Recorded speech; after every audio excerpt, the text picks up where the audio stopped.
Hey everyone, welcome to another installation of the ITBP Fireside Chat series. Um, so we are going to be speaking today with Professor Yannis Pitsiladis. I'm hoping that I'm pronouncing his name correctly. Um, and we are going to be talking with him about his research and some of the stuff that he's been working on more recently, as well as his experience working with larger sports organizations like the International Olympic Committee, etc.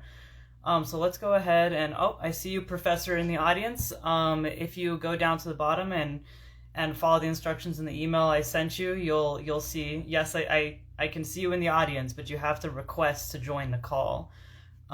So in order to do that, you're gonna want to click the plus at the bottom of the screen.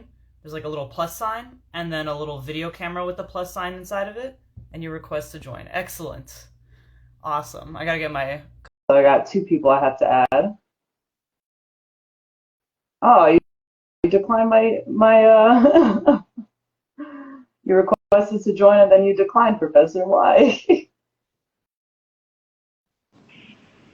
Oh, there we go. Got you.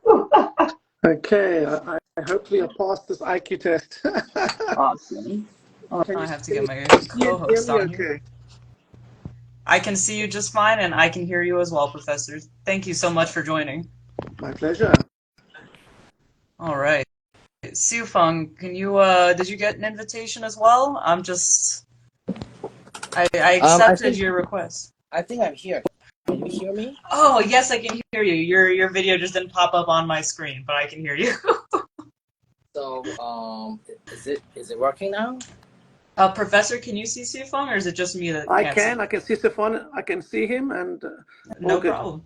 All right, then it's okay if I you. can't see you because yeah, it'll still record, like the recording will still have you in it. It's just, it's happened before, so no worries.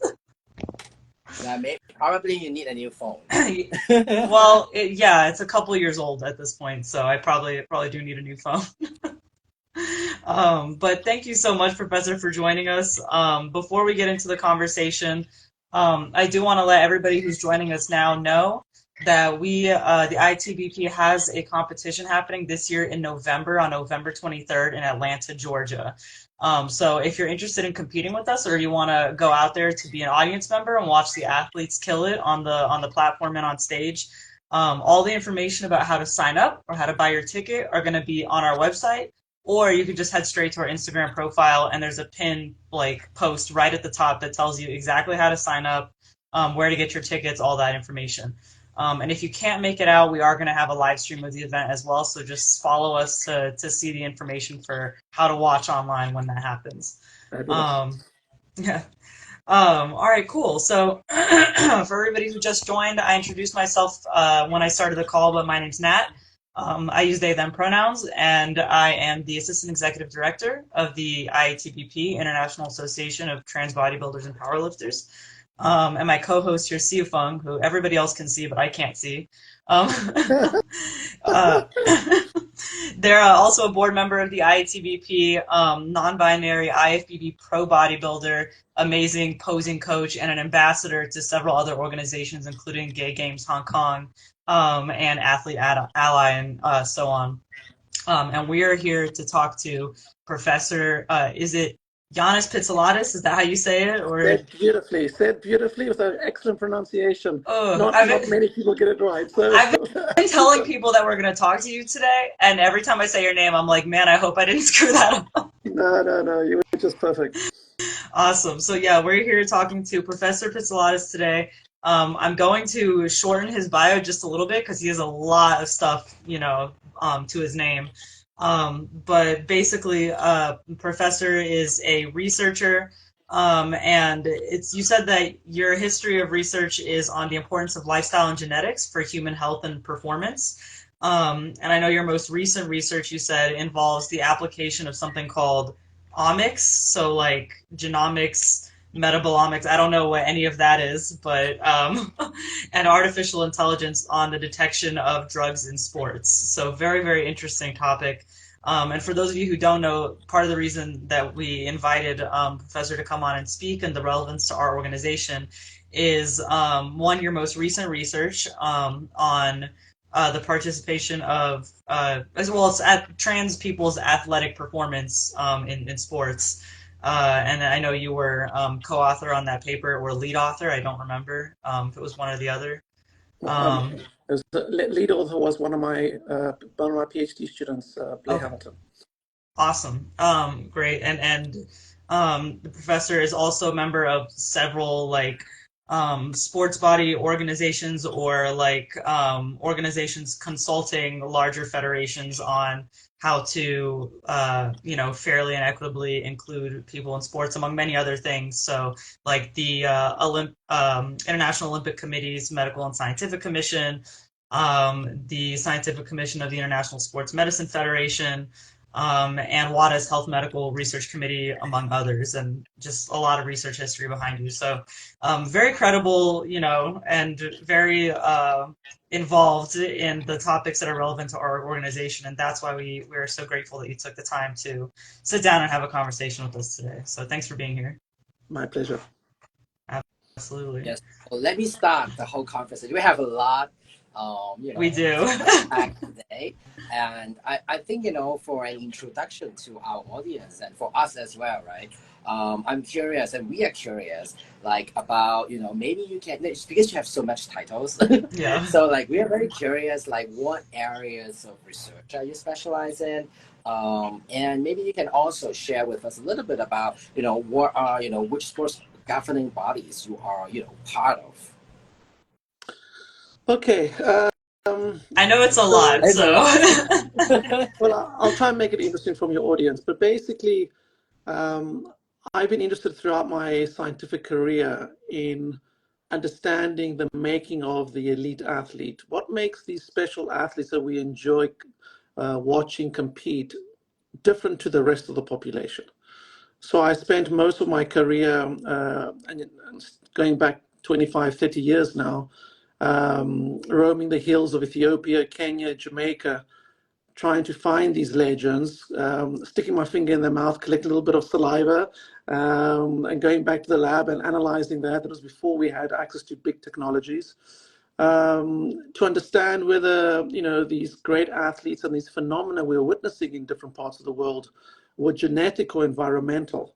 I started off very much looking at ethnicity, for example, why in the marathon, typically there are Ethiopian and Kenyans who tend to always win. Why in the sprint event, it tends to be black athletes from West Africa. Did the slave trade have a role to play? Is it genetics, is the environment? And I got involved in that.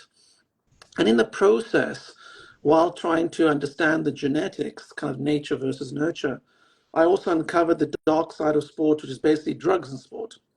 And because I was working with genetics, I came up with an idea that could we use genetics to actually solve the drug problem? And since then, which is the past 20 years, I'd say, I've been very much interested in sports integrity. And by that, I mean, performance and, sport having meaning. When I say meaning, that the outcome is as fair as possible. Everyone has an equal chance to actually excel, or at least have a chance to excel, and try and make it as fair as possible.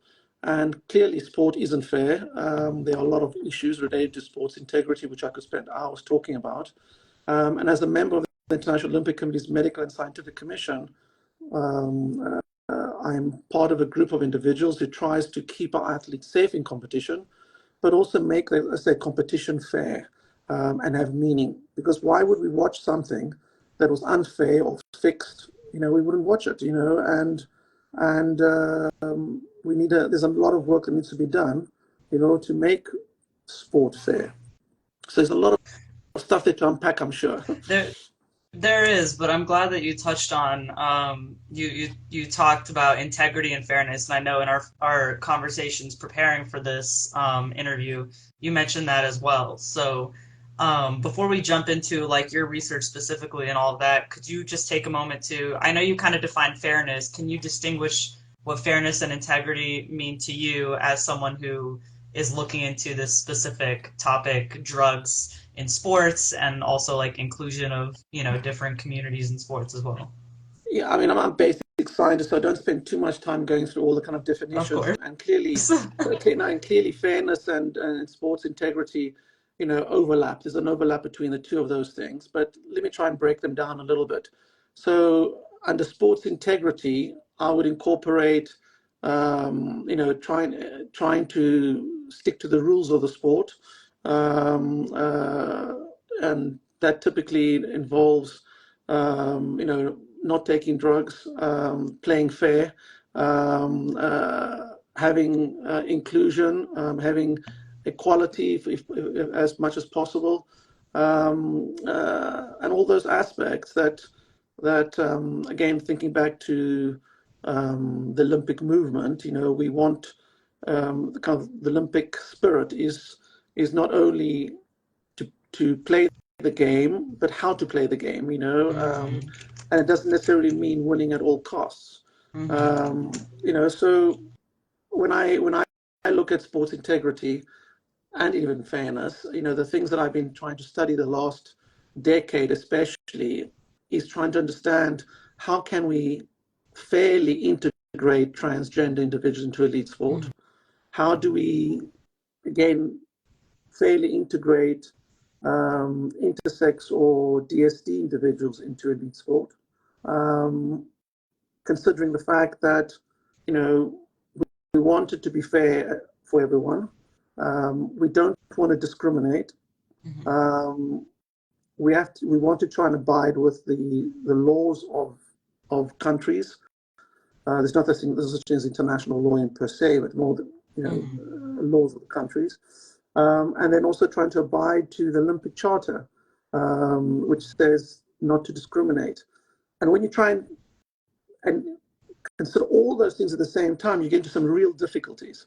Because if you try and have fairness with no discrimination, you really start struggling. Yes. And after spending a lot of time on this, and and you never please anyone, you always upset someone in the process. I find that it's impossible to have fairness and not to have some level of discrimination. So, when you take into account the law, you take into account the Olympic Charter, you want there to be inclusion and fairness. It's a real complicated equation. And again, you talked before about advising different federations or the Olympic movement. I would say it depends what each sport wants. The first thing I say to them is, well, what is more important for you? Is it fairness? Is it safety? Is it inclusion? And depending on what you decide, if it's just inclusion, then it'll be at the expense of fairness, for sure. If you consider safety as your top priority, then again, you may make different decisions than if you were to choose fairness as your top priority. And when we start unpacking some of this and talking about the IOC, the National Olympic Committees, let's say my journey within them in terms of these kind of situations, in 2015, which is the first time I got involved in the transgender and the DSD regulations, there the premise was, and a group of experts that were involved in this meeting were given the kind of remit, fairness was the top priority. And based on that, we reached certain conclusions. And then a number of years later, in 2021, when there was the new framework, I think it was very much along the lines of inclusion rather than fairness. And you can't have fairness, inclusion, and safety all at the same priority. It's like a triangle. It's triangular logic, and you've got to say, I've got to choose one of those. Right. And it's very easy for people to criticize because they won't spend necessarily all the time unpacking all of those things. And maybe we need to do something for your audience because it's not so easy. No, of course it is. It's definitely not easy, and I think it's very respectable and honorable that you're kind of trying to take that on, knowing the challenges that that it presents you. But it sounds like for you personally, like obviously it depends on what each organizing body wants to do. But for you personally, it sounds like it's about kind of like maximizing health, safety, and fairness and minimizing discrimination to the degree that you can in an evidence-based way. So backed by like what the current body of literature presents to you in order to inform your decision making. So with that in Could I mind, just interrupt you there? Could I just interrupt you there? Because absolutely. you're right in what you said, but you Hmm. incorporated safety and fairness in the same priority, but we can't do that. Mm, So that's the can't only do thing I that. would Okay. disagree there. So basically, because let me use an example. So take World Rugby. Hmm. They admitted that they've put safety as their top priority, Okay. and therefore they've reached a conclusion, which is not the conclusion I would have reached, but they reached their conclusion that they were going to ban transgender females. Okay, and that's what they've Hmm. done, and they've done it on the back of the fact that they are prioritizing safety, and they reached their conclusion. What I've tried to do, and I'm being influenced by the 2015 consensus meeting of the IOC, was it goes back to I want competition to have meaning, and Hmm. therefore I have to prioritize fairness. Hmm. Um, Considering safety as well, I don't want athletes to get hurt, but then again, who says elite sport is Right. safe? Right. So people do sport because they're excited about that, but sport goes very badly wrong. Hmm. And so if I had a choice, and when I'm advising different federations, I try and get them to go down the line of fairness, but obviously they must do what they think is best. So Understood. I think for the audience, watching a sport, because not playing a game in the park, there's a difference between sport and play. Right. So play, everyone can take part, it's no problem. But with sport, especially now that sport is big businesses, remember, Hmm. people make a lot of money from sport, so you have to have it fair. Right. Um, so let's at least Yeah. for as much of the discussion you want is prioritizing fairness, and then you can see why I would conclude the way I would, with Absolutely. always as much. And again, you use the right term. Thank you. You use the term evidence based. Admittedly, though, Absolutely. Yeah. for a lot of these things, there's not a lot of data, which is another issue. Of course. Yes. But it seems like more and more people are interested in or curious about the different ways that hormone replacement therapy, et cetera, impacts sports performance on transgender athletes throughout, transition. And you're one of those people that was kind of involved in a research paper on that topic. So you are And I have contributing to the body of literature. Oh, go ahead, Steve. yeah, sorry. I actually have a quick follow up before we move on to Go like for it. Yeah. more like on trans people. I'm Yes. actually curious. Like, so are you suggesting that like the idea of, I mean, from what I've heard from you just now, it seems like even the all these concepts about whether it's about fairness or safety or inclusion are very vague concepts, right? It seems like everyone and different governing bodies can use the terms in a or understand terms kind of differently, Mm-hmm. and especially when it comes to fairness, what makes me very intrigued is that it seems like when they talk about fairness, they talk more about physiological fairness, right? Whether people are maybe on whether they On are on the drugs same or not. gender, Yeah. or on like whether they're on drugs. Mm-hmm. And it seems like there are other aspects of fairness too, like something that I think of like that is a little bit more maybe more environmentally or like environmentally driven. Like for example, whether someone has access to resources in Mm-hmm. that sense, right? Does that count as? It seems to me that when it talks about fairness, it focuses a lot on the physiological level. Yeah. And so does, I'm just curious about how in general, like sports governing bodies consider about all these environmental impacts, right? That might impact someone's sports performance. That's a great question. Yeah. I was thinking Yeah, the same no, thing. there's a lot there as well to unpack. I mean, look, we should celebrate sport in the fact that we celebrate the fact that people are different, and some people are more, let's say, are genetically predisposed to be better at one sport versus another, or to be able to do music or whatever. We celebrate the fact that we're all different. Clearly, if you, in terms of sport, if you grew up in Ethiopia or Kenya and you're at altitude, you can have a benefit because you grew up in that area. Or if you grow up in a country where people value sport, like Australia, you've got to gain more access to facilities, etc. Mm. But I don't. But I'm not referring to that in terms of. I'm not talking about equal opportunities to have access to technology and support and stuff like that. That is something that, you know, maybe in time that could be dealt with. But we look more from the point of view of assuming people have access to those things, because basically, even if you're living, say, in the UK or you're living here in Hong Kong, you can go to altitude and do some altitude training. So there are ways that you can sort of deal with that. So when we talk about sport integrity and fairness, we're talking about, and maybe a good place to start is in the Olympic Games, athletes are asked to take the oath. And let me just remind the audience what the oath states. So in Paris, we had the Olympians say, "We promise to take part in these Olympic Games, respecting and abiding by the rules, and in the spirit of fair play, inclusion, and equality. Together we stand in solidarity and commit ourselves to sport without doping, without cheating, without any form of discrimination." Okay, so keep that in mind. That's what we're referring to here. But even that oath has some contradictions, because as I read out there, you want it to be, you want equality without any form of discrimination. I would actually argue that oath cannot be fulfilled, because, and let me give an example, okay? Take intersex or DSD individuals, and a good example would be the very famous case of Caster Semenya. Now, at no fault of hers, she was born this way.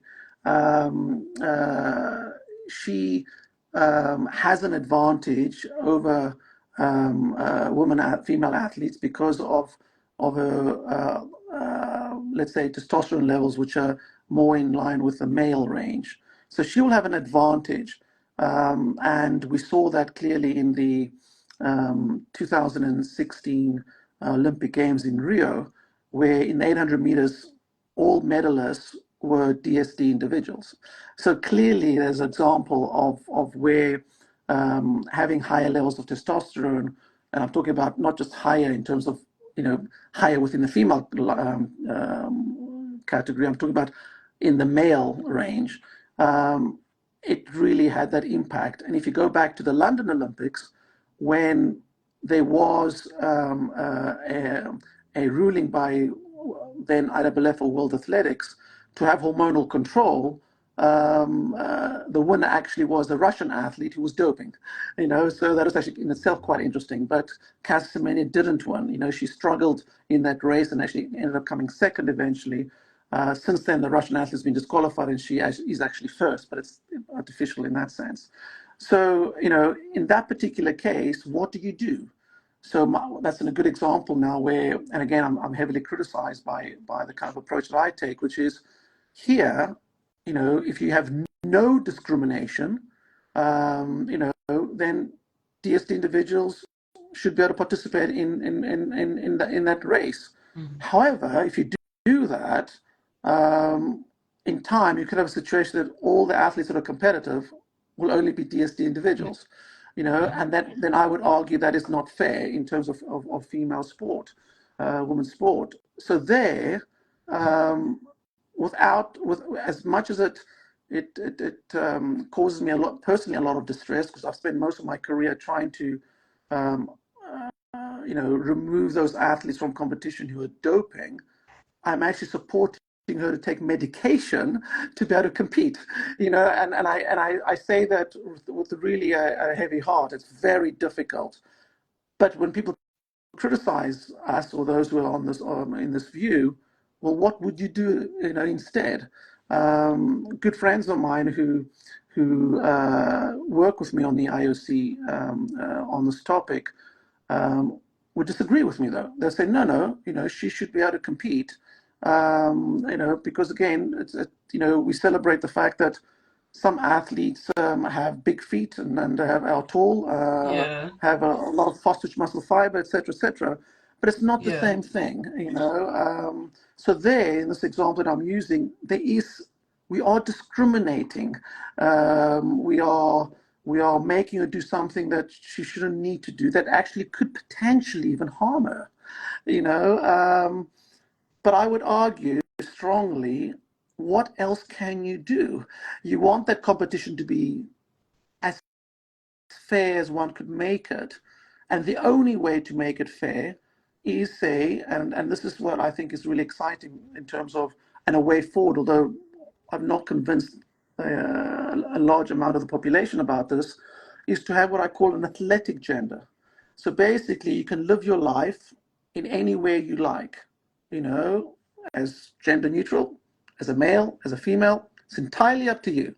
But if you want to compete in the Olympic Games, then you have to compete either in the male category or in the female category.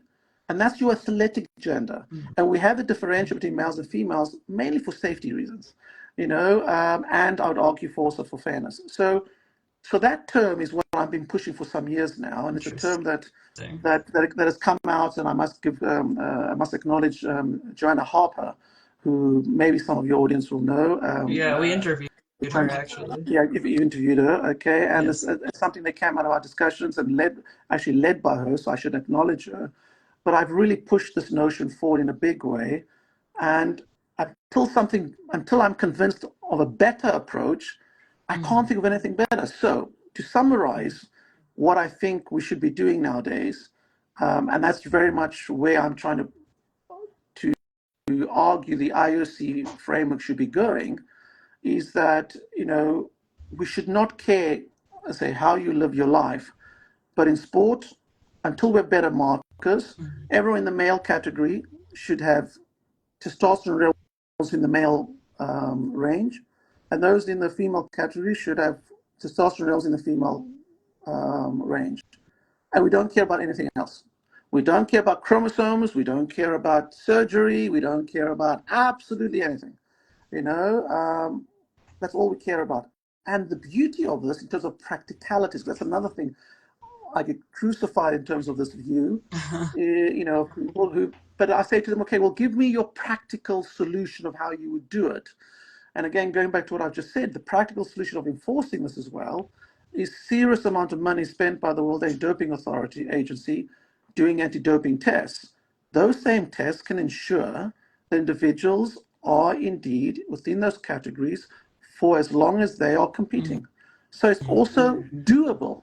So it's all of those things and it actually does work. But at the same time, I think this topic has become so polarized that I don't think you talk about evidence. There's not a lot of evidence there, but I'd argue that with all the evidence in the world, people are so strongly for or against that they no longer listen. I mean, I find that even myself, I get so much hate mail on a daily basis, you know, because I'm doing this work. You know, actually, sometimes I think, why would someone want to work in this area? You know, in the sense it's so difficult in that sense. But I think it's worthwhile because we must sort out this problem. Yeah, absolutely. And in terms of transgender, anyway, again, I think it's a little bit of a red herring. It's not such a big deal anyway, because how many, that's not like transgender athletes have taken over Olympic sport. It's just nonsense, you know? Yeah, they're not. It's not a big deal. Thanks for pointing that out. Tifo, did you have something that you wanted to add? Oh, yes, just I think I know the whole idea about the athletic gender is very interesting. That actually reminds me of how when we was considering the gender policies at the Gay Games Hong Kong, which I was an ambassador and a torchbearer on that particular game. When we think of athletic gender, we think of like one's gender, you know, one's decision, one's choice of how they wanted their gender to be seen. So instead of thinking about the testosterone range as an emphasis, it was more about one's gender identity. So I think it's a very, very interesting contrast as to how it's really up to like what kind of games, what are their priorities? Right. Same thing with Yes. the ITBP, right, Siofeng, because we also have like our gender divisions, instead of basing it strictly on male, female, or hormone ranges, we actually have I think 6 gender divisions that take into consideration both an athlete's gender identity and expression and their current hormone status based on assigned gender at birth and where they are in their hormone transition. So Yeah. it's very interesting seeing the ways that different Yeah. organizations that are trying to take this on are looking at how they deal with it. But there's a difference here as well. I mean, I actually have no issues at all with what you guys are doing and what you said there. I mean, in Oh, we terms of didn't the think you game. did. No.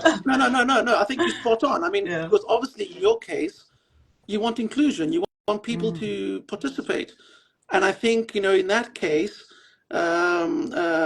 self-identification or whatever the case may be, without any kind of controls is totally fine for me in your particular case that you're describing. Yes. But when there's a monetary Of reward that course. can Yes. change people's lives, I mean, I grew up in Greece. Okay, if you were good at sport, you got into college for free. And It's if you that did way very here well, as well. yeah, okay. Yeah. So, and then stadia were named after you. In Kenya, Ethiopia, these parts of the world, if you do well, compared to the average person, you live extremely well. So, in those cases where the result matters, it has a big monetary value. And let's be honest, sport is now a business.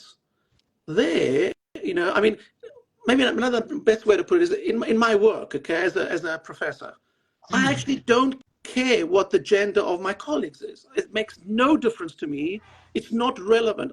When I'm in an aeroplane, the pilot is flying the plane. So no relevance to me what their gender is. But if we're competing against each other for a prize, then actually it does. And actually, it's very interesting what you say, because in one sense, the 2021 IOC framework, in one sense, supported the notion of self-identification was almost enough.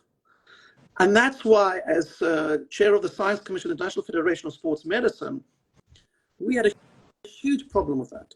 Because what that actually meant was, and let me use an extreme, crazy scenario, which would have never happened, but it's just show you how stupid it can become. Usain Bolt decides, when he's still competing, that the next Olympic Games is going to go as a female athlete because he decides that he wants to do that, but doesn't change anything, absolutely anything. Doesn't take any hormonal control, goes exactly as they are and competes in the women's category. How would that competition have any meaning? Do you see my point? Obviously, it's a ludicrous, stupid example, but you get my point.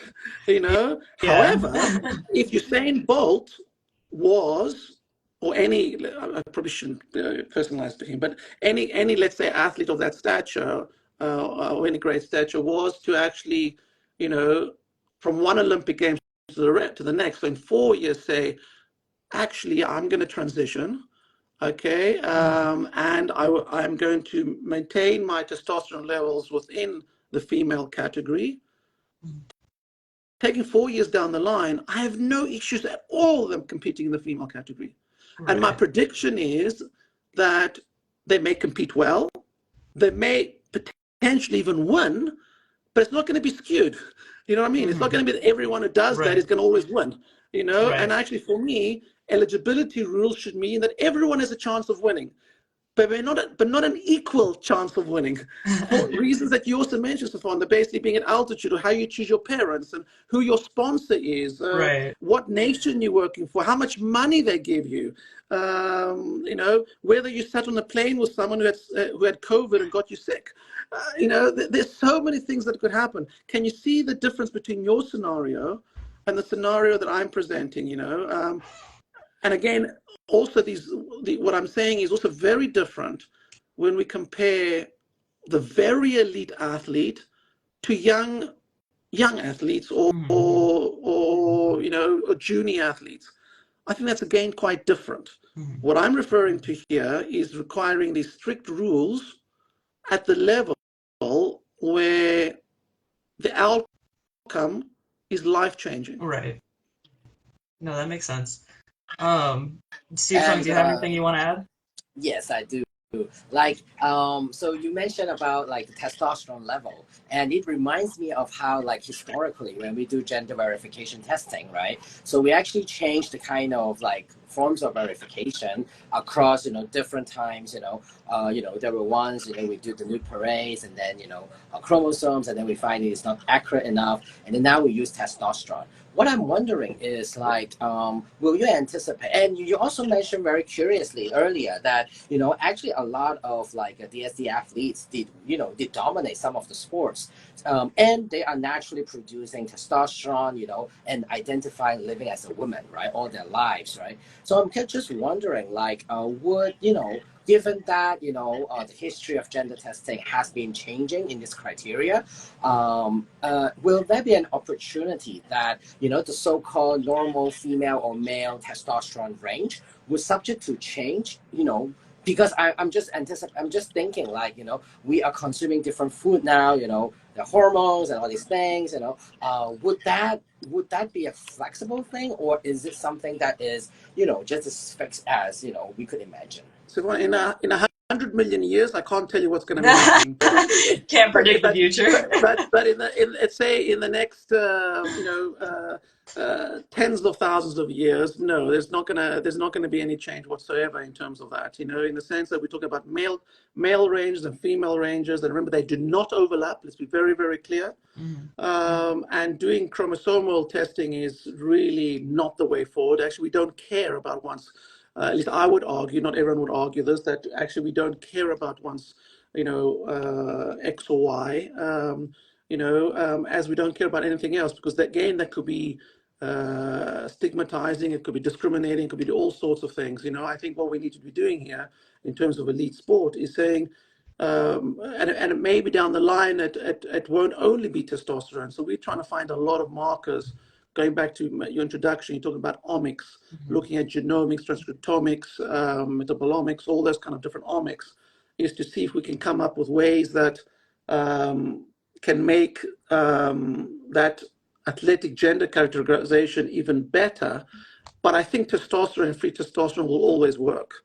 I talk about trying to find other markers as well, but I actually think, and by the way, that does not mean that an athlete's potential is determined based on their testosterone levels. I'm not saying that.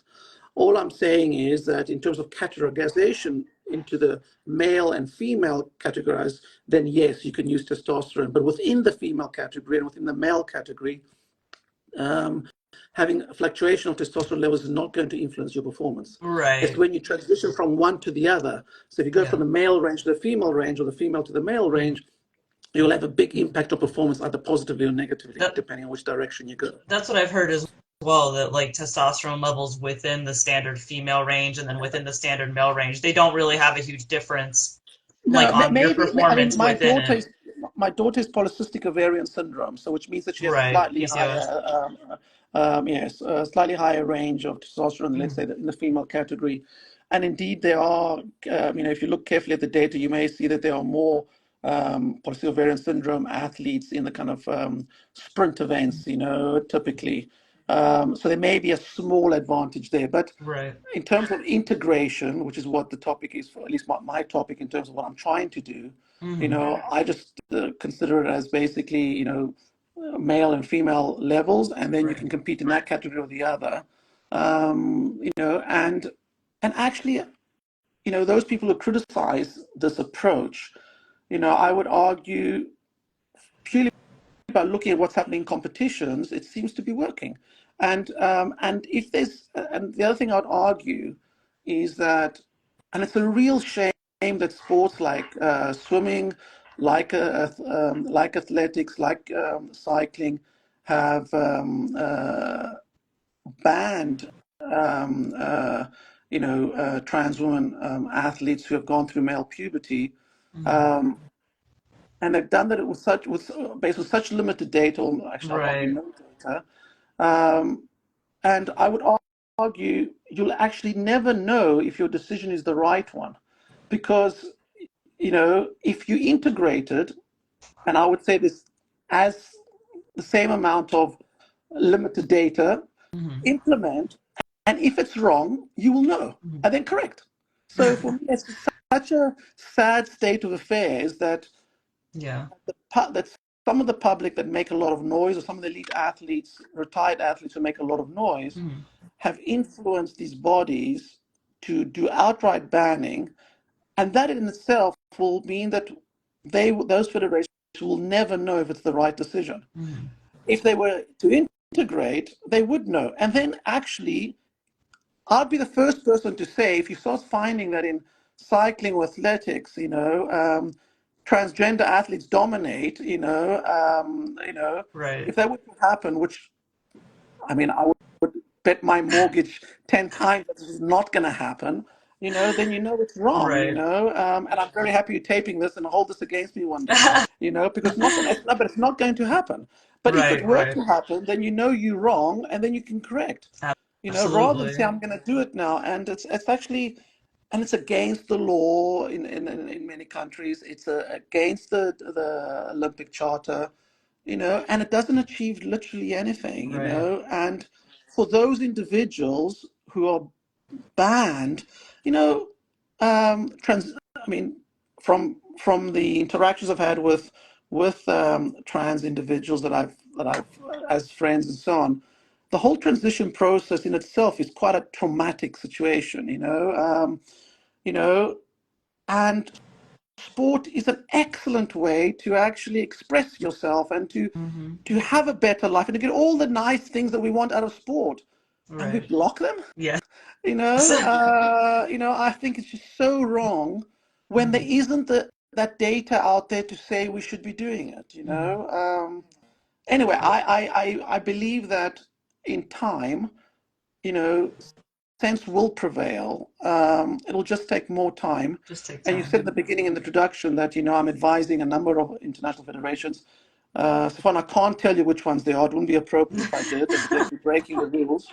No, I can't say, but it actually doesn't really matter. What I'd say is that there are actually many IFs that I've been advising and they don't like my advice and I get kicked off. And therefore you know which way I'm going. I think that's more interesting for your audience. That I think that many of the IFs are being selective, that if they don't like what the expert is saying, then they'll get another expert who is saying what they want to hear. So my premise would be, and I hope not to offend anyone, I never want to offend anyone, that often the decision is predetermined. And that is what also disappoints me. It's like, let's get a group that are going to conclude this rather than actually listening. Because if you read carefully, and I would actually argue the last time, if I may say, the only time, at least in my career lifetime, that an expert group of real experts got together to discuss this topic was in 2015. And that's 9 years ago. There hasn't been such a meeting ever since. So any conclusion since then has been based on gatherings of maybe, a different flavor of people each time. And sometimes no scientists, or sometimes no medical people, and sometimes only a particular lobby or a lobby group of human rights or whatever case, And so I would always say, go back to 2015, read the conclusions there. They're not perfect, okay? But I think that is always the good start, and I don't think we've progressed much since then. Then we concluded that 10 nanomole per liter would be a good level. Nowadays, people are pushing more down to a 5 level, but that's been the only advance, if anything, and that's not even evidence-based. So I think in time, sense will prevail, because I'm hoping that there are going to be enough IFs which are going to be prepared to do the right thing, and then you will see these athletes using the issue that I described, which is have hormonal control along the lines I indicated. There won't be a dominance one way or the other, and actually more and more IFs will see that it works. But the problem we have with that, and I'm sure the audience who are listening are thinking this, is that individuals like myself are advocating a medical intervention. As difficult as that sounds coming from me, and actually the term that the United Nations ethics, whatever they call it, I don't remember exactly the whole title, but also the World Medical Association were arguing is this is an unnecessary medical intervention. And that is quite an emotive sentence, unnecessary medical intervention. I would argue it's a necessary intervention for gender classification. So it's really that debate, that kind of polarized. Yeah. Is it unnecessary medical intervention or is it necessary for gender classification? I would argue with the premise of fairness being at the top, give me a better solution. And until someone does, I'm not going to move from my position. And I believe the IOC is going down this route, but we don't know where it's going to end up. Right. So well, I mean, curious. Oh, go ahead, Steve. Sorry, yeah, I'm just curious. Yeah, I'm just so curious today. No, it's okay. I think you Yeah. guys are touching on most of the questions that we had, like, really well. So this is great. Yeah, I'm just curious because while you were talking about the importance of having medical intervention within to classify gender, I'm just wondering because you talk about like the importance of testosterone range, right, for different athletic gender or athletic categorization. I'm just wondering, like, in order to be maybe a little bit more inclusive, will there be a possibility or envisioning of a sort of categorization that takes away gender but puts in testosterone level instead? Like we have different ranges, I don't know, and it could be more than two. Like this is what I was thinking. Would that be somehow more inclusive and maybe possible to take away all these like gender controversies and be more inclusive to those who are like, for example, who are DSD or who are trans? But you basically described my solution. The only difference I would say in what you did say, but I must correct you though, is that I don't believe, and for reasons we discussed already, you can't have categories within the categories. That would be a mistake. Okay, but you're spot on. Let's forget about the gender issue. There should be no gender issue here. It basically is, if you want to compete in this category, you got to have levels of testosterone within that category. If you want in that category, you have that. Simple as that. And we don't care about anything else. If you want to, I'm going to be ridiculous in my example. If you want to, in the female group run topless, it's fine. You can do it. I mean, it's ridiculous now. Totally stupid comment. But I'm trying to say we don't. No, but we understand your point. Yeah. I'm just being ridiculous just to make the point that we don't actually care what you're doing, and that won't be allowed anyway. Yeah, because I'm you're getting my point. Why are we so obsessed with like gender, right? In the sense that we are not as obsessed with like weight class, or height class in different sports, right? So if we can actually, consider take away the gender, replace it with like testosterone level, if this is something. You're throwing back to me my solution. That's exactly what I'm saying. No. But you see, it's beautiful that you, with your experience, okay, are reaching the same point. Because actually, why should we matter? Why should it matter? All we're trying to do here, until proven wrong, that testosterone will give everyone a chance to succeed, but maybe not an equal one. But everyone who will compete there, you won't have a skewing of the data along the lines that we saw in 2016. That race for me was really problematic. But at no fault of the athletes at all. And that's the real shame here, is at the end of the day, the athletes are the one that suffer. And right. The IOC Medical Commission, which I sit on, we repeatedly say we're there athlete-centered. We are there to protect the athletes. So everything I'm saying here and all the hate mail I get at different times is that, I'm accused that I'm destroying women's sport. It's the exact opposite. I'm trying to protect women's sport. Admittedly, and I'll throw it out for your audience, anyone can come up with a solution that allows fairness without a medical intervention, please share that with me.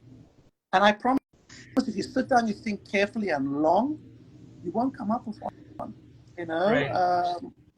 Does that make Well, sense? it does. I think to your point exactly where you're saying we should just throw out the gender altogether and just focus on the hormone levels and those distinctions. I think maybe the only argument that I've ever heard, which is one that you brought up and that actually Dr. Joanna Harper also mentioned to me, is just kind of like the historical and cultural and political significance of women's sports. And like, I think there's a fear amongst, cis female athletes of that not no longer existing and the importance that it was to introduce women's high level competitive sports in terms of just giving them that space to compete. I'm not saying that's my argument. I'm saying No. that is what was presented to Let's, me. no, and you're right. That is certainly the argument that's made. But I would argue that the females participating,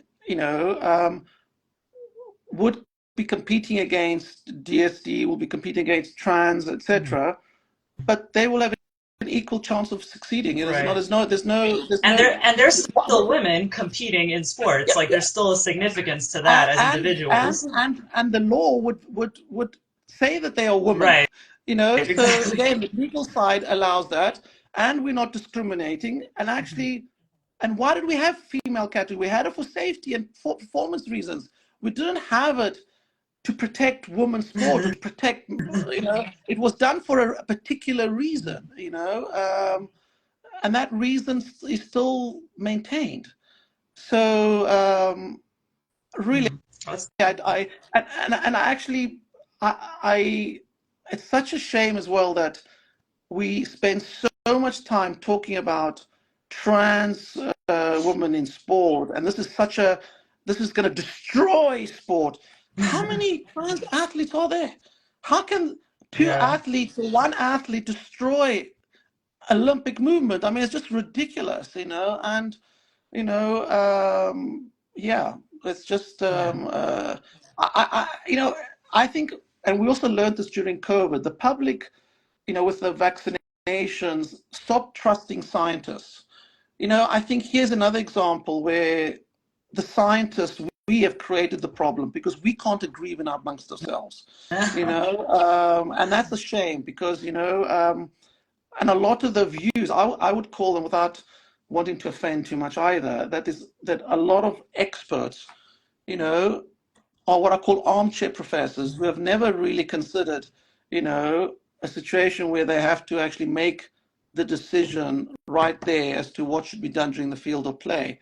They just can very equally criticize any kind of viewpoint that one puts forward. But we need a solution now. And when I hear, well, when the data comes, we can decide. Well, what are we going to do until then? There has to be a decision made until then. There needs to be a decision now.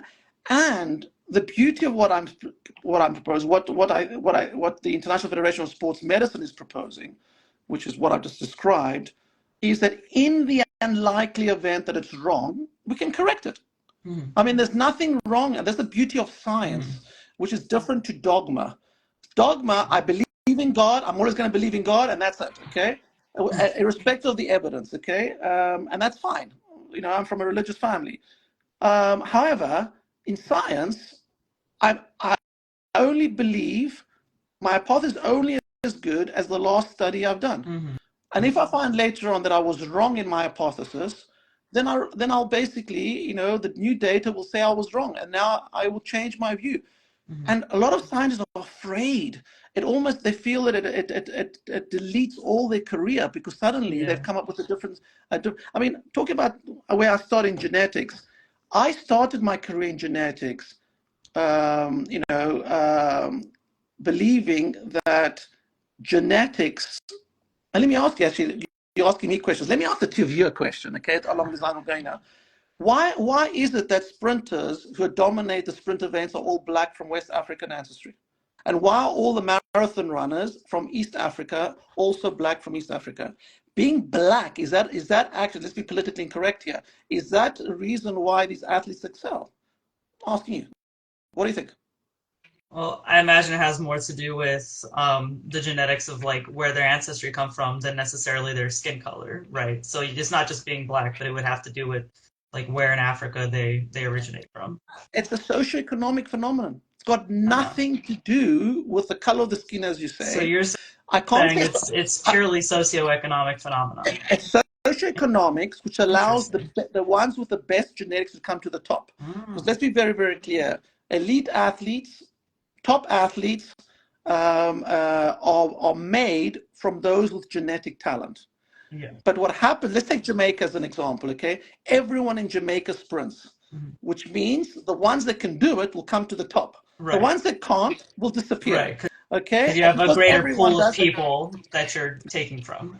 exactly, Yeah. and so I had to then, in my career, change my view and say, actually, these are not genetic phenomena because the data Mm, pointed out, and up until now, and who knows, in the next 20 years, as we carry on sequencing all the data, all the samples that I've collected over the years, there's a very tiny chance that this is wrong, but I don't think it is. mm, There's enough data already to show that these are not genetic phenomena in terms of that overrepresentation, but socioeconomics.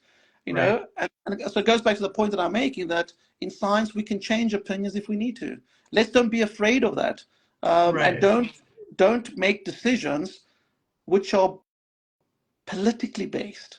You Right. know, uh, I've heard researchers say that as well, that like as long as you're controlling for the hormone level, right, keeping it within like female normal hormone levels and male normal hormone levels, there's no evidence to justify discrimination at this point, like as long as you're following those hormone guidelines, basically. Yeah, maybe one proviso we have is that individuals who are testosterone insensitive, then obviously they having high levels shouldn't be a discriminating factor because they're, some DSD individuals are testosterone insensitive, so to require them to reduce their testosterone levels doesn't make any sense because they and the great example is the big case of Maria Pantino, who a retired athlete now, who basically was asked during a competition to to pretend she had broken her arm or whatever the case was to head back home, because she failed a chromosome test.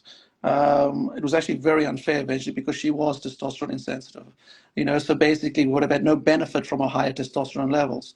So there are some cases like that, some anomalies that we can look at, but generally speaking, Hmm. exactly what you're saying is the way Right. forward, until proven wrong. Hmm. And you know, especially when we're talking about fairness as your top priority, Hmm. we have to say that. Got it.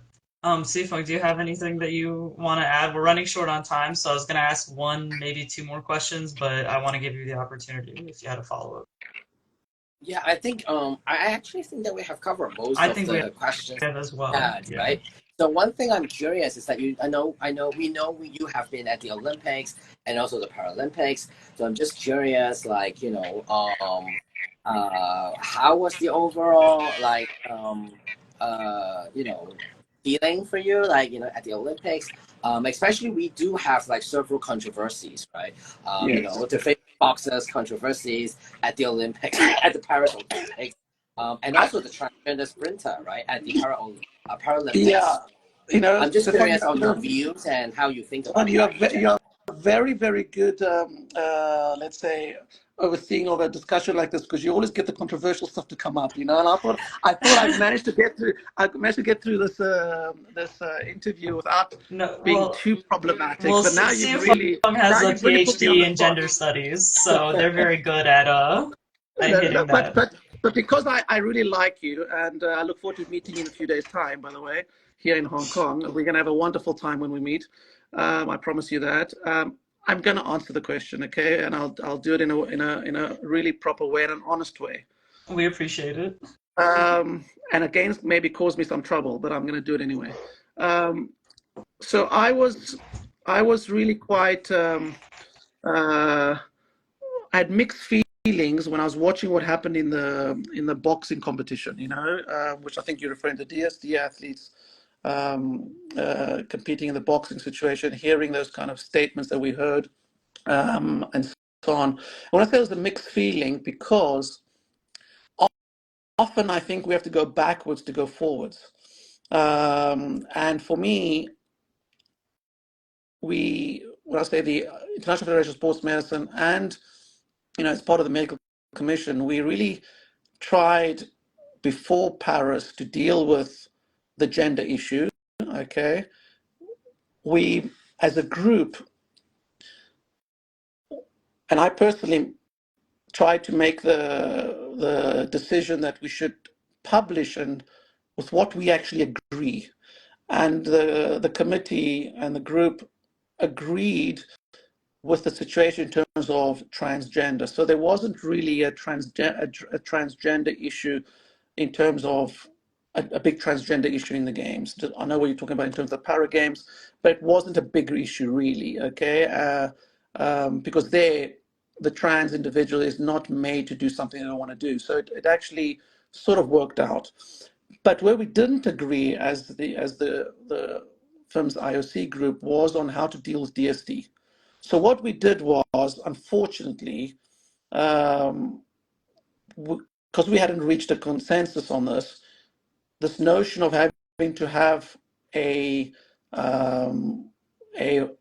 medical intervention or an intervention for gender classification I've mentioned before didn't happen.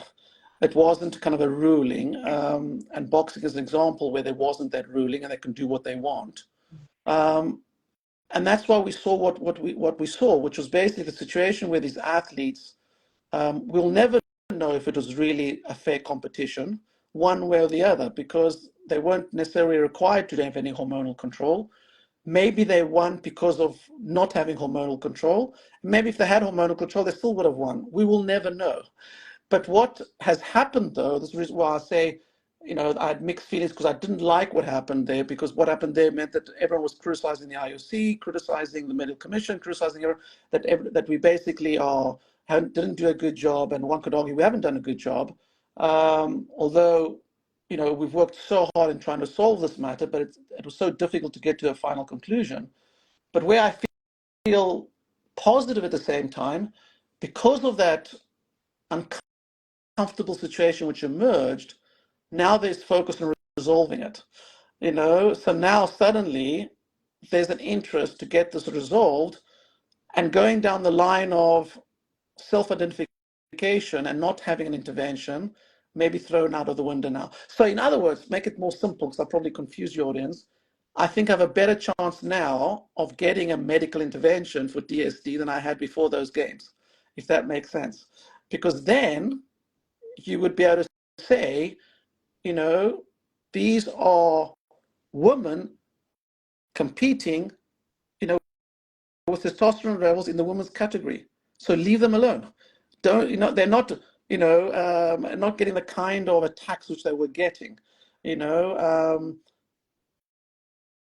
yeah, if that makes sense. So that for me was, I watched very uncomfortable, and I couldn't help saying, I told you so, and I'm not saying I'm wiser than everyone else, but for me, this was going to happen. And if you read one of our consensus, we predict that was going to happen. So this was a predictable event, which unfortunately tarnishes again the Olympic movement, which it's got enough problems as it is. And there's a lot of good people doing amazing work.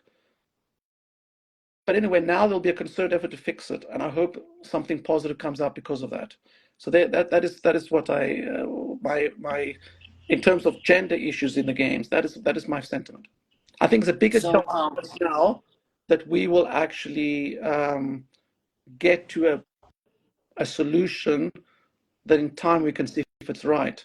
Only yesterday I was speaking to Maddie Pape, who's one of the experts on the IOC, who still doesn't agree that there should be medical intervention, so it's still not going to be an easy argument, because I respect her, she respects me, we are very good friends. We're going to meet in a few weeks' time in Dubai at our World Congress, and she's going to give a lecture on this. I'm going to chair, and I know we're going to reach different conclusions, but we're on the same committee that has to make a decision. Can you see how difficult it is?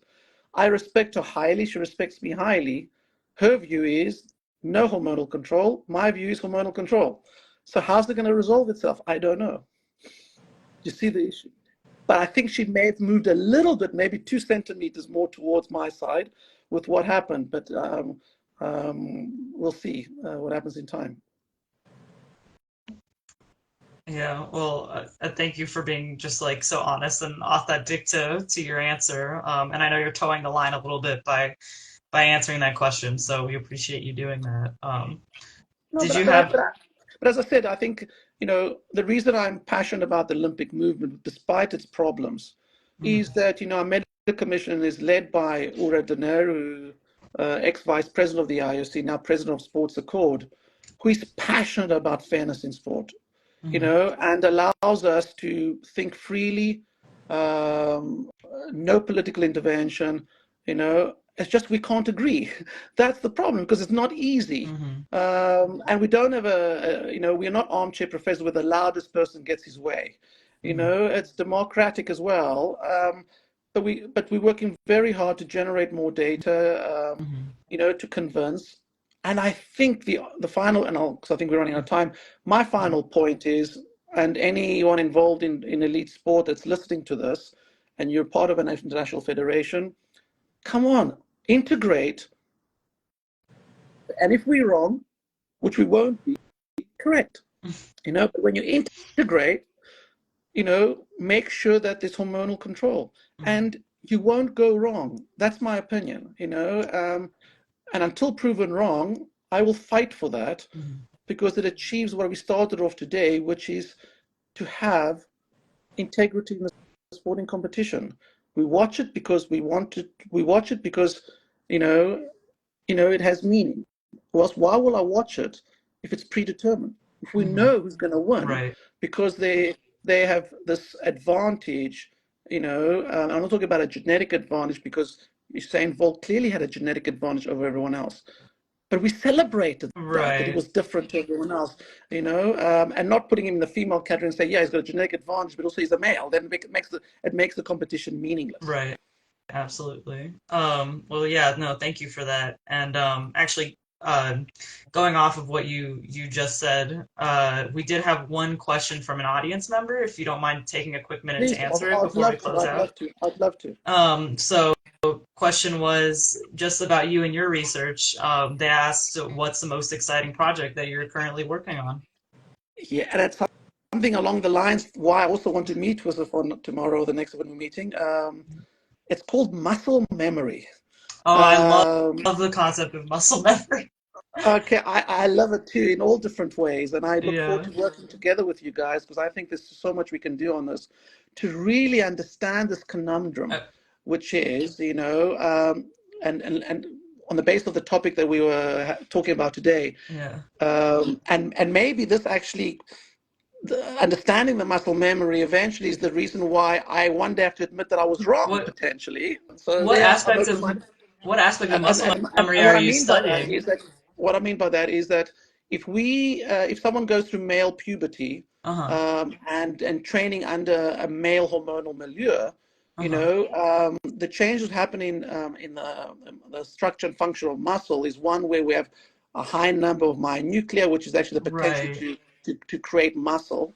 And then the question is, when you go through that and suddenly you want to transition, and you block your testosterone, do those myonuclear number go down? Do you lose that benefit, basically? Right. Or take it out of the gender issue? For me, one of the greatest athletes of all time that I've had the pleasure to work with, Kenenisa Bekele, some of your audience will know him. For me, the greatest distance runner of all time. He lost out more recently because he chose the wrong shoe company. But anyway, that's a different story. That's another issue of integrity, which we can talk about another day. But he got injured, and for 2 years didn't run. He came to see me when I was based in Eastbourne in the UK. My students thought, who's this old man? He looked aged, he was overweight.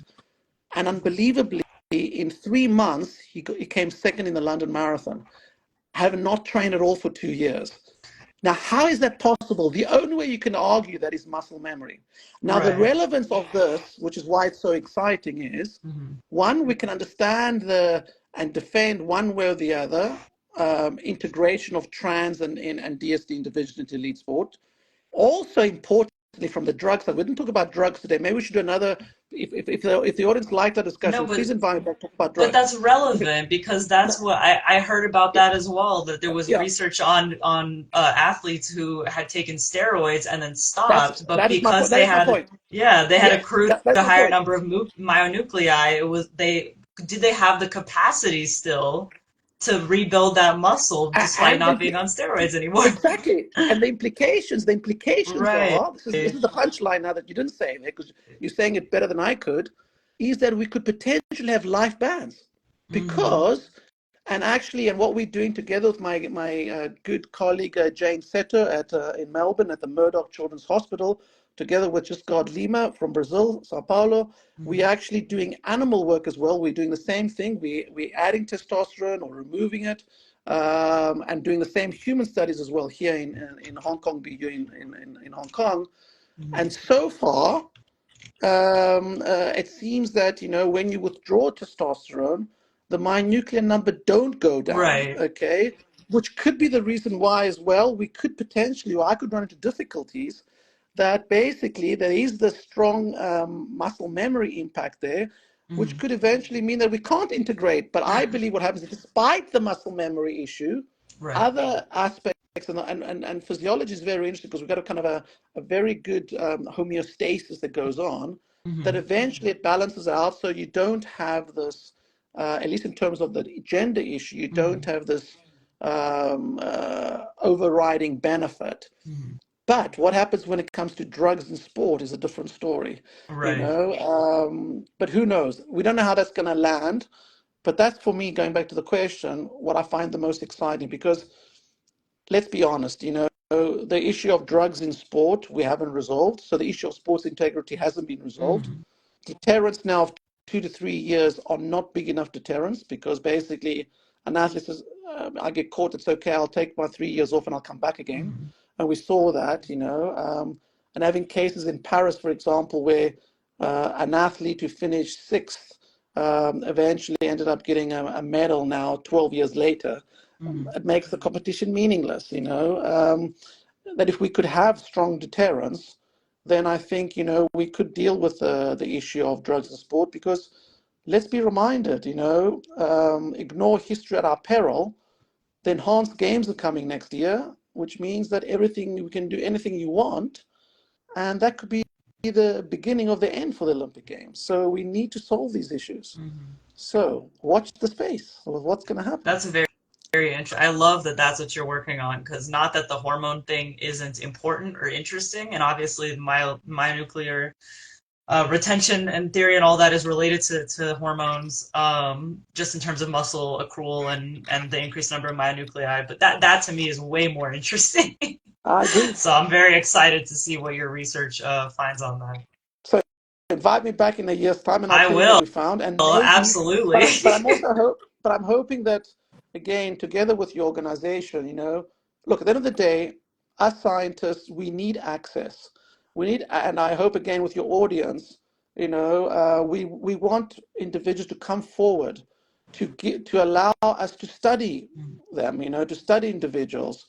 How difficult it is to get individuals who either are transitioning, or who feel that they will allow us to investigate them, not in a way that makes them feel like freaks or guinea pigs. It's just so we can understand and make the right decisions moving forward. Also, the complication and the added situation of transition, but then also drugs as well. I mean, I understand from your organization that some of your members do take drugs. Well, allow us to understand. And even if anything, protect you a little bit. Understand, actually, is it harming you? And I said to you what I think your organization needs, and I hope I can help you. You need a medical commission, and I would volunteer to set it up for you and run it. Free of charge. You don't have to pay a penny. And protect your members, and get sponsorship so we do it well, and actually, become part of the solution, and help, drive the field forward. And, Absolutely. let's work together is what I'm trying to say. And I look forward very much, and I thank you for reaching out to me. And I look forward to see where we can go with all this. Absolutely. And thank you so much for just taking the time out of your evening. I know it's like what, midnight over there, probably in Hong Kong. Quarter past Um, midnight, yes. yeah, for both of you. So thank you so much for taking the time out of your night to talk to us. And honestly, thank you for your authenticity and really staying true to what you believe based on the evidence that you have. I know that was the same thing that I felt towards Dr. Harper when she came on. I just have that respect for people who really are looking to the evidence to guide as much as possible for what exists to guide their decision making. And I have a lot of respect and appreciation for both of y'all for doing that. So yeah, thank you again for coming on and for wanting to work with us. And yeah, I can't thank you enough. Now, and just one final comment before I say goodbye is just to say, and I hope none of my answers in any way offended anyone. I don't wish to offend anyone or anything like that. As I say, I know even the approaches I'm arguing for discriminate to a certain extent, and I wish there'd be a better way, and maybe in time there will be a better way, but let's see what Yeah. it will be. Right. Yeah, thank you very, very much. It's been a real pleasure. Yeah, Yeah, absolutely. and I also think that we have to, agree to disagree, right? Right. Obviously, we don't hold the same views for Yes, everyone, and yes. I think what's important right now is to really have more trans people coming forward and say we want to contribute, right, to the whole To the research. process, right, of being more like scientific, Hmm. finding whether it's a solution or some possible phenomenon, right, of trans people and trans athletes in regards to like aspects like fairness and inclusion, stuff like that. So I think ultimately this is something that I think we are currently in need of, so that international sports governing bodies do not have an excuse of not using trans people as as the basis of their whatever whether it's a ban or inclusion. So I Right. think that is most important. And Your I just words want are to extend. beautiful. Your words are beautiful and to the point. And I think, if you were to say advertise this discussion today, the last minute of what we just heard from Stefan should be the highlight. You said it no, you said it beautifully, better than I could say it. And actually, that's my wish for the future. And also related to that is there mustn't be this hatred of or this being scared to study in this area. Hmm. Blair Hamilton, who's now finished her PhD with me and working at Manchester Metropolitan, the abuse she gets on a daily basis. Why would she want to carry on working as a scientist? She does, and it's to her great, sense of to endure this pain on a daily basis and the attacks that she gets. We should celebrate the fact that we study and let's see what we find and let's disagree and not character assassinate and be really harmful and derogatory and everything else, and so I loved what you said, Safon, and that's why I really look forward to meeting you in the next days and working with you, and I can promise you that all resources I have in every way whatsoever that I can use to help your organization, I will do that. I really value what you guys are doing and applaud you. Really, I mean that. Thank you. That Yeah, means a thank you so lot for much. me. Yeah, Yeah. but I just want to say, okay, check your WhatsApp. I will. We are gonna have check the WhatsApp tonight. Yeah. But yeah, so we're gonna meet. I'm gonna stay actually in Hong Kong for a few more days, so we probably have to do some rescheduling Will do. for our meeting. But yeah, but Will anyway, do. like thank you so much for being here, and thank you, also Nat for having this, helping to moderate the whole conversation, and Absolutely. It was a yeah, and pleasure. then yes, and I think it is a very meaningful conversation, and our audiences would really benefit hugely from your perspective. And again, we don't need to agree with everything whoever said. And I think it's also important to disagree, like to hold your stance and to believe in what you do. So once again, we're just very happy to have you here tonight. And just a reminder to everyone, we are going to have our competition in November 23rd in Atlanta, and you can always be our member. No, you don't need to wait until the day of competition. And all the information required to either be a competitor, spectator, or a member to just support our work will be available on our official Instagram account. So once again, thank you everyone for being here, for staying with us, and we look forward to see you in the future And in the next chat. And get better soon, Sifeng. I don't know if y'all noticed, but Sifeng is not doing well and still managed to hop onto the call. So thank you for that. Thank you everyone too. So so have a good night for both of us, and have a good day for you, Nat. And we will look forward to our next Fireside Chat. Yes, yeah. I'll be announcing the Fireside Chat information for the next one pretty soon, and I'll be following up over email with you, Professor. So thank you. Thank you so much. Everyone. Once again, thank you very much. Thank you. Bye-bye. Thank you. Bye-bye.